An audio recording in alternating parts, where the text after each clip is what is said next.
A princípio, para efeito de estabelecer uma noção do que vai ser falado, tudo que for falado é apenas um produto da pesquisa individual dos membros que fazem parte dessa sociedade e que, por sua pesquisa particular, vem tentar contribuir, né, com um acréscimo e uma visão da tradição esotérica e que ela é limitada na medida da capacidade do orador, da capacidade do investigador e não é uma assertiva, uma afirmação oficial da Sociedade Teosófica como organização, como entidade. Ela apenas dá o espaço para que os buscadores e os pesquisadores tragam aqui a sua visão, o seu trabalho, a sua pesquisa e que possam contribuir de alguma maneira para que, esclarecendo mais ou trazendo mais aspectos diferentes, cada um de nós possamos usufruir o que possa ser de proveito e tentar melhorar um pouco a vida e reduzir um pouco o sofrimento dessa humanidade que sofre tanto. E eu gostaria de começar a nossa reflexão de hoje perguntando se teria alguém que não conhece o sofrimento. Se existe alguém aqui que nunca sofreu ou que não sabe o que é isso. Interessante. Nenhuma mão se levantou. Parece ser algo inerente à humanidade, parece ser algo muito próximo da consciência humana, a sensação de desconforto ou a sensação de contrariedade. É algo humano, mas eu perguntaria também se haveria a necessidade de se sofrer apenas e se o sofrimento seria o único caminho para o crescimento e para a expansão da consciência. E essa pergunta a gente vai poder tentar investigar um pouco hoje, porque na nossa tradição ocidental nós recebemos uma cultura, uma carga, um condicionamento, levando a crer que o sofrimento é parte indissolúvel da vida humana e que há necessidade do sofrimento para que cresçamos de alguma maneira. E há que se perguntar se é verdade que, através do sofrimento de um outro, como na nossa tradição, se ele sofrendo bastante, ele vai reduzir o nosso, ou ele vai retirar o nosso sofrimento porque ele sofreu bastante. Na nossa tradição é dito que a dor de um grande instrutor que veio sofrer pela humanidade redime a nossa própria dor. Mas eu pergunto a todos os ouvintes, ou todos os que estão nos vendo no momento, se o ato de haver sofrido esse ser iluminado reduziu ou suprimiu o nosso próprio sofrimento em nossa vida. Então há que se ter uma visão de objetivar uma realidade humana que é o sofrer e que o ato de um outro ter sofrido não quer dizer que agora deixaremos de sofrer. Então a nossa tradição colocou a carga da dor e do sofrimento como um fato indissolúvel da caminhada humana sobre essa terra. E esse tema tão próximo a nós, ele está presente em nosso dia a dia em várias facetas e nós vamos investigá-lo sob a perspectiva de Jiddu Krishnamurti, um pensador indiano muito profundo, sobre um pouco a visão do budismo e do budismo tibetano e em algumas tradições também orientais, como a chinesa e a hindu, através do seu sistema da yoga. Então, o primeiro passo que eu gostaria de observar é que no Ocidente nós costumamos trazer o sofrimento para sempre na vida diária de nós, só que com uma maneira de necessidade, há uma necessidade de sofrer. O ocidental, pelo símbolo básico da nossa tradição, que era uma cruz no início dos tempos, foi acrescentado um homem nesse símbolo com os braços abertos, que sofreu por nós. Se voltarmos na tradição, se voltarmos na história da humanidade, o símbolo primordial, antes desse mesmo ser ter passado entre nós, ter vivido entre nós, era o da cruz. E esse símbolo é universal, que indica uma natureza espiritual encerrada na materialidade. E isso é o símbolo da humanidade, onde a cruz ansata, a cruz egípcia, que está até presente no símbolo da sociedade teosófica, em que aquela cruz original, a cruz egípcia, indica que existe a espiritualidade presente, encarcerada, empacotada, limitada, condicionada pela materialidade. Então esse símbolo, que é ancestral, foi utilizado também em termos de símbolo do homem que vem ao mundo e que vem lidando com seus limites próprios, com a natureza da sua materialidade, e ele vem transcender essa materialidade, essa limitação, para que ele possa expressar todas as suas capacidades espirituais. Então o homem é inerentemente espírito encerrado na matéria.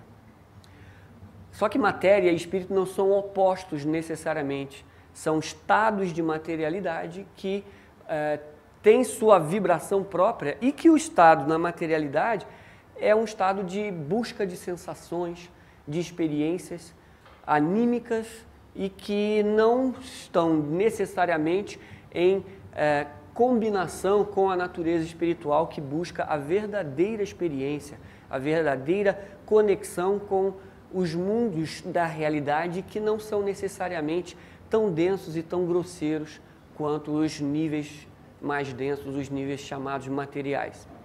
Existiria uma única realidade, e essa realidade é espírito que vivifica a matéria, e que quanto menos encerrado nessa matéria, mais vibrátil ele é, mais responsivo ele é. E existe o que chamamos de matéria, que é espírito apenas cristalizado, solidificado, cristalizado num sentido de não tão responsivo, não tão abrangente, não tão apto a responder às vibrações mais sutis, mais elevadas. Então, seria apenas um adensamento rumo à materialidade, ou um menor adensamento ou uma maior sutilização da sua materialidade, à medida que ele muda de estado e ele vai sendo cada vez mais identificado com o espírito. Mas o que nos interessa é entender o processo dinâmico da vida, e que na tradição chinesa, por exemplo, nós temos um conhecimento vastíssimo, e que nos mostra uma obra valiosíssima e uma referência para a tradição chinesa, uma obra chamada I Ching. Nós podemos entender pela tradução do livro, a palavra Xing quer dizer obra, publicação, fascículo, um livro. E a palavra I tem 3 conotações básicas, e a primeira delas seria a própria mutação, a mutabilidade de tudo. Tudo na vida está num processo constante de mutação. Não há nada na natureza manifestada que esteja parada ou esteja imóvel em qualquer hipótese plausível. Em qualquer maneira que olharmos neste ar, nós tendemos a pensar que o ar está parado, mas cada molécula de ar está vibrando e está em movimento de uma maneira inconcebível para nós no momento. E assim, os fluxos de experiência, os fluxos de interação entre os seres vivos e a vida como um todo pode ser classificada como movimento e mudança. A vida, então, seria movimento e mudança. Nesse livro, esse conceito de I, a mutabilidade, está inerente na vida.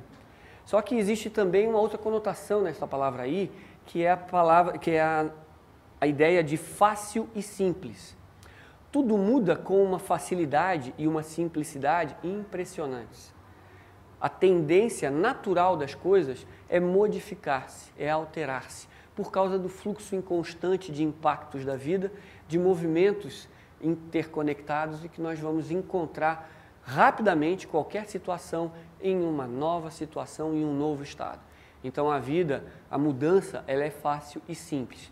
E existiria um terceiro aspecto dessa palavra I na tradição chinesa, que quer dizer invariabilidade. E aí eu queria entender um pouco melhor, quando eu vi isso a primeira vez, e perguntei, mas não está se dizendo que tudo é mutável? Que tudo muda?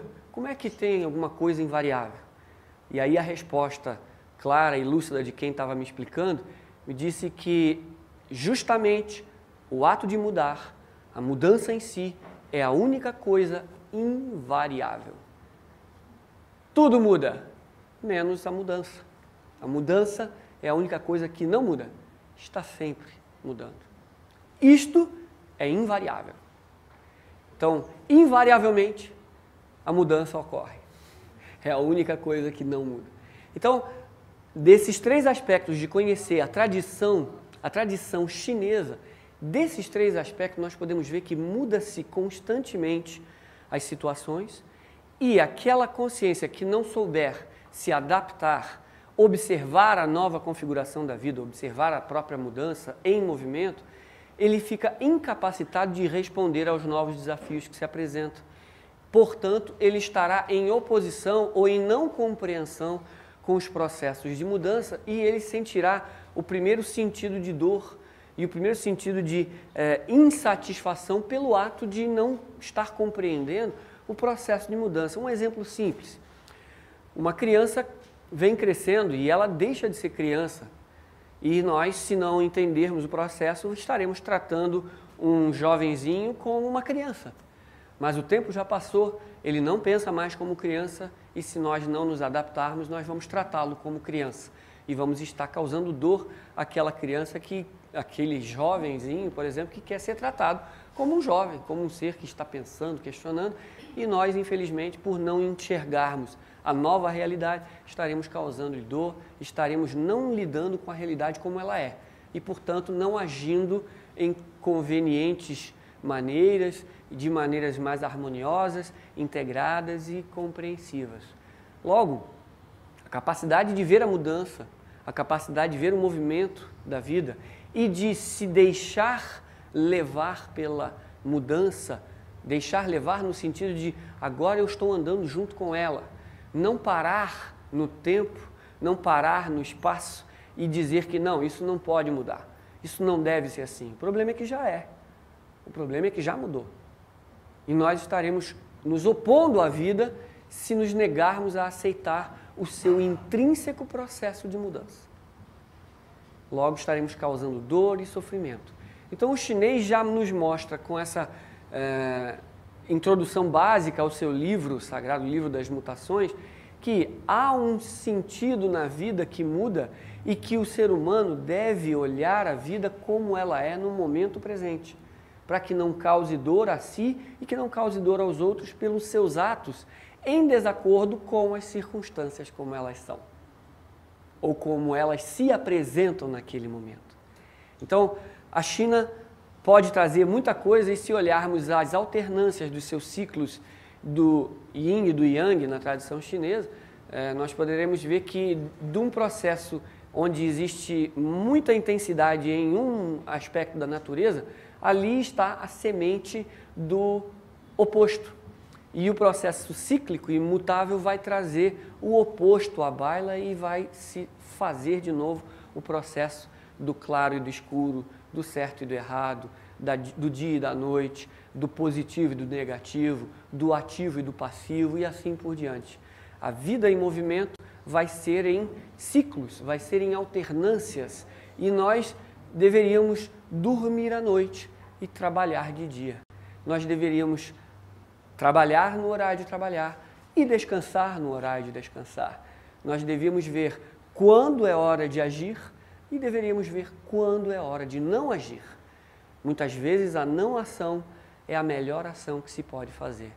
Logo, o ciclo da mutabilidade, o ritmo da vida, trará por si mesmo a necessidade da ação ou da inação que se faz ou que se pede. A própria vida irá pedir a sua ação ou irá pedir a sua não ação, a sua não interferência. E esse é um processo de profundo integrar-se com os processos da vida, de entender qual é a necessidade do momento, o que a vida está pedindo para ser feito e aí sim agir se for necessário. E por favor não agir se não for necessário, porque a não ação indevida ela é dor, ela é conflito, ela causa cada vez mais perturbação. Então a China tem esse breve aspecto para nos trazer. E eu gostaria de trazer um aspecto interessante da tradição hindu, que é o núcleo, o cerne, ou o esqueleto, a coluna vertebral do processo do yoga, que é uma tradição milenar, uma das shastras hindus, né? São as escolas da filosofia oriental, e que traz muito nitidamente o que é o processo humano, psicológico de lidar com a vida do jeito que ela lhe aparece e como que ele psicologicamente se enreda nesses processos. O primeiro processo que nós observamos, eu vou fazer o processo inverso para a gente ver como poderia ser o processo real, o processo correto, vamos dizer assim. Nós observamos a humanidade inserida na matéria, inserida na vida, na luta pela vida, com uma sofreguidão, uma ansiedade, uma necessidade muito grande de autoafirmação, de sobrevivência, de afirmação da sua própria identidade. Nós identificamos o ser humano atado aos processos vitais, aos processos de poder, de prestígio, aos processos de angariar riqueza. Nós vemos o ser humano inteiramente voltado para esse tipo de atividade. Isso se chama estar escravo dos princípios da vida, não dos princípios, mas dos fatos da vida, dos desejos que lhe vêm às dezenas, às centenas, se bobearmos, e ele está escravo do processo de busca pela sua sobrevivência, pelo seu prazer, por afirmar-se, por autoafirmar-se e por rechaçar tudo aquilo que não lhe é prazeroso.